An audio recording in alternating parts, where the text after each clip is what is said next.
সালামু আলাইকুম, সবাই কেমন আছেন?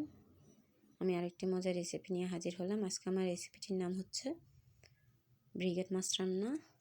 তো একটি কড়াইতে আমি সয়াবিন তেল দিয়ে দিলাম, আর এই কড়াইতে কিন্তু একটা ডিম ভেজে নিয়েছি।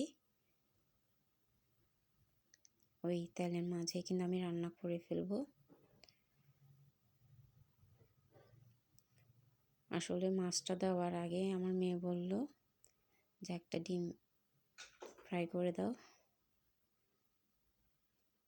তাই করা। আর তখন ভাবলাম ওই কড়াইতে রান্না করে ফেলি। দেখতে পাচ্ছেন। আর ব্রিগেড মাছটা কিন্তু এভাবে রান্না করলে খেতে খুবই ভালো লাগে। যেহেতু তেলটা গরম হয়ে গেল, এরই মাঝে আমি পেঁয়াজ কুচিটাও দিয়ে দিলাম।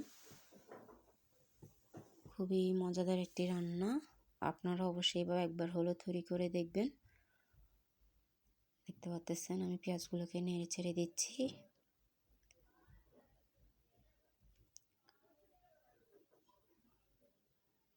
খুবই লোভনীয় একটি রান্না। আর এ ধরনের রান্না থাকলে আসলে মাছটা লাগে না, মাছের ঝোলটা দিয়ে কিন্তু ভাতটা খাওয়া যায়। কষানোর জন্য পানি দিয়ে দিলাম, এরপর টমেটো দিয়ে দিচ্ছি। দেখতে পাচ্ছেন, স্বাদ মতো লবণটাও দিয়ে দিলাম।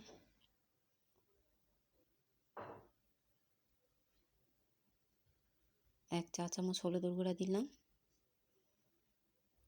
মরিচের গুঁড়া দিচ্ছি। দেখতে পাচ্ছেন 1.5 টেবিল চামচের মতো মরিচের গুঁড়া দিলাম, যেহেতু এগুলা পুকুরের মাছ। আর পুকুরের মাছ রান্নাতে কিন্তু মরিচের গুঁড়াটা একটু বেশি লাগে। এগুলো নেড়ে চেড়ে প্রথমে আমি কষিয়ে নেব। আর আগের থেকেই কিন্তু আমি মাছগুলোকে ভালো করে পরিষ্কার করে নিয়েছি।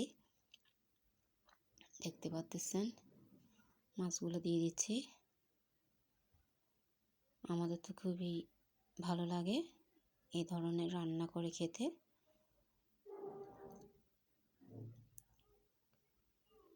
আসলে এক একজনের খাবারের স্বাদ এক এক রকম, এবং এক একজনের রান্নার স্টাইল এক এক রকম। দেখতে পাচ্ছেন, মাছগুলোকে উল্টিয়ে দিলাম। বাকি টমেটোটাও দিয়ে দিচ্ছি। কাঁচামরিচ ভেঙে দিলাম।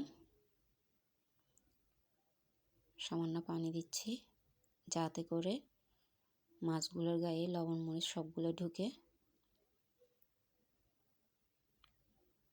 দেখতে পাচ্ছেন, মাছটা কিন্তু প্রায় হয়ে আসতেছে। আমি ধনিয়া পাতাটাও দিয়ে দিচ্ছি। তো দেখতে পাচ্ছেন, মাশাআল্লাহ তৈরি হয়ে গেল আমার ব্রিগেড মাছ রান্না। আশা করি আপনাদেরও ভালো লাগবে।